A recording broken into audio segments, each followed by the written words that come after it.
Alrighty, here we go. Amazoness, or should we say Tania, is doing a Battle City run.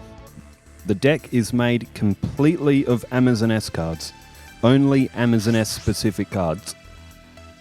No Monster Reborns, no D-Spells, no Remove Traps, no Mirror Forces, no Swords of Revealing Lights, no nothing. Just purely Amazoness related cards. So to get a 40 card deck, we doubled up on the best ones, which, to be fair, it is arguable that we could nerf the deck a bit and only put in one of all the best cards, but I mean, there's no rule against having multiple copies in these archetype decks, as Amazoness Village comes to the field with the effect of Amazoness Queen. Well, it's Amazoness Queen now that it's on the field. It's Amazoness Princess, but it's a good card. Very good card. And Dark Core. Okay. There goes Megarus Light. That will banish Amazoness Princess, which is a pretty good move, because if you destroy it, it will be able to pull another copy of itself from the deck, or a 3-star or lower. Depending on the level of Amazoness monster that gets destroyed, the village will be able to pull another one with the same level or lower than the monster that was destroyed. And now it's Lumis and Umbra have gone for Switch and have taken an Amazoness Tiger, which there is Amazoness Paladin, but Amazoness Tiger is absolutely stronger. More of a threat as well, but there are two of them in Tania's hand, or were two of them. Okay. Novus Tempestus says, when the players are this close in deck and strength and have both had a dedicated arc on the channel, I like the 7-game format. I think if you want to extend time a little bit, then best of 5 would be great. I think we're all in agreement that best of 5 is a better way to go than best of 7. Best of 7 just goes a little bit too long. I think best of 5 is right in that sweet spot if it's necessary for a good duel.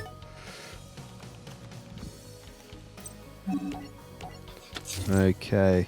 And another Amazoness Princess now becomes an Amazoness Queen, is now on the field, and the ace card for the deck, the Amazoness Onslaught, is also... Now look at this, when Amazoness Princess attacks,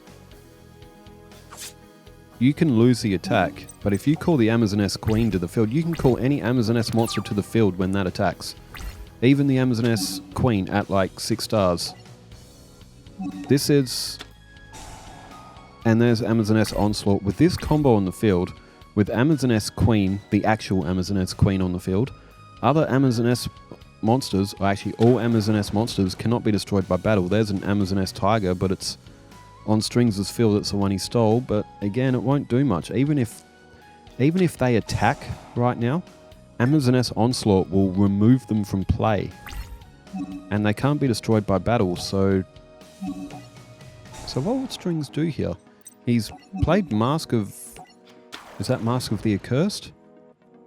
Okay, Amazoness Onslaught has used its effect. Now, during the opponent's turn, and they have just summoned their own Amazoness Tiger, and it's now at 3,000 attack points. It's got an extra 500 point boost from the Amazoness Onslaught card itself.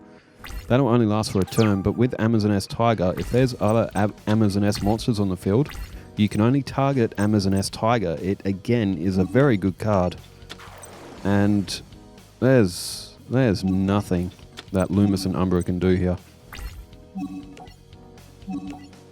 Amazoness Onslaught activates again, and the second Amazoness Queen is coming to the field. It's at 3,100 attack points. It goes after Amazoness Tiger and uses the effect, which removes their own Amazoness Tiger from play. But look at this, Amazoness Onslaught. You don't even need to win the attack to be able to use that effect. You just have to attack. Whether you win or lose life points in the exchange, whether you had enough attack points to destroy the monsters, completely don't matter. That's how broken that card is, and this duel's already over. 5 turns is all it took for the Amazoness to get past Lumis and Umbra in this first one. I don't see the Amazoness losing many matches here in Battle City. As relinquished is card of this duel. Over to another comment. Dennis Ivanov, I recognize that name as well. Good to hear from you again. Says, hey, great video again. Have you ever been thinking about making a Battle City format with only GX characters? I get what you mean. Doing like what I did with the Battle City season with GX characters. Yes, that is definitely on the way. I'll do it with every arc eventually. There will be no stone left unturned.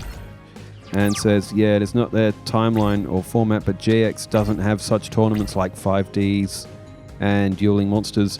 It will be interesting for sure. Imagine a tournament with Jaden, Zane, Aster, Jesse, Cyrus, Tyranno, Alexis, Chaz, Bastion, Chumley, Adrian, Jim, Sartorius, Crowler, Viper, and Ubel. Think about it, man. It will rock. Yeah, 100%.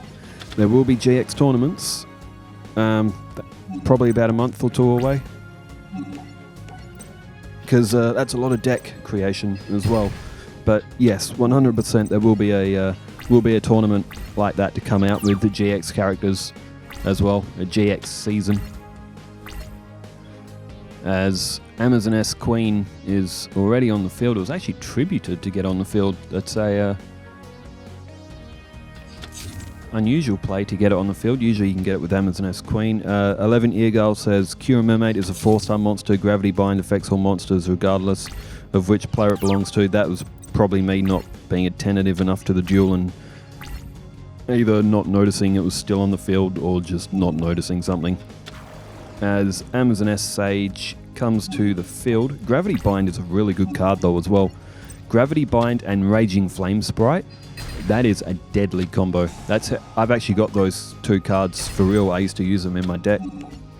Because if it's level 3 and above and you're using and you attack twice with Raging Flame Sprite, it then gets to 2100. Most level 3s can't get over 2100, and you can just keep attacking directly with Raging Flame Sprite. I won a lot of duels with that combo. Same with level limit area B. I think a lot of people I played against weren't very fond of me using that deck. But it was very powerful. Amazoness Princess comes to the field, and Amazoness Onslaught. Lumis and Umbra are going to get absolutely slaughtered in this. It's barely even a contest. Red Hunter Gaming 8689 says, very good video. I'm finally on vacation, and in addition to playing Dragon Dogma 2 and Endearing, I'm enjoying the new videos while eating. I'll be honest, I wonder how much food I've consumed over my lifetime while watching YouTube. If I'm ever watching chess championship tournaments, I'm usually eating dinner at the same time as well.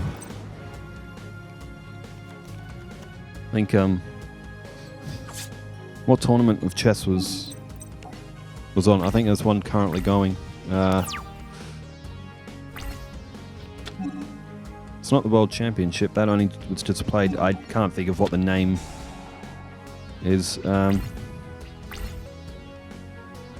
Alright, Amazoness monsters are loading up the field. There's Bazoo the Soul Eater. May be able to throw 3 monsters. However, Amazoness Onslaught's on the field, so even if Bazoo attacks, it'll just get removed from play. Plague 3038 says, to explain Butterfly Tata Steel. Is that the chess tournament that's on right now? Is it Tata Steel? That might be the one. To explain Butterfly Dagger being banned the reason is it combos too well with 2 other cards, Gearfried and Royal Magical Library. Butterfly Dagger returns itself to the hand upon being destroyed, and Gearfried destroys any equipped spell placed on it. Okay, that will create a loop. Thus you can use Butterfly Dagger an unlimited number of times in a turn. Royal Magical Library lets you draw a card. Royal Magical Library, that's a card I used in my Exodia deck to keep using Pot of Greeds and Graceful Charity with Royal Magical Library on the field to keep boosting its spell counters. And with how unlimited Butterfly Dagger could be activated on Gearfried, it means you could draw through your entire deck on turn 3 or even turn 1 I have designed a couple of decks to draw through the entire deck on turn 1. As we see, Tania has already dispatched of Lumis and Umbra in absolutely ease fashion. Very, very easy win for Tania. She goes 2-0 and 2-0 in her series as well. The next one will be, I believe it is Esperoba.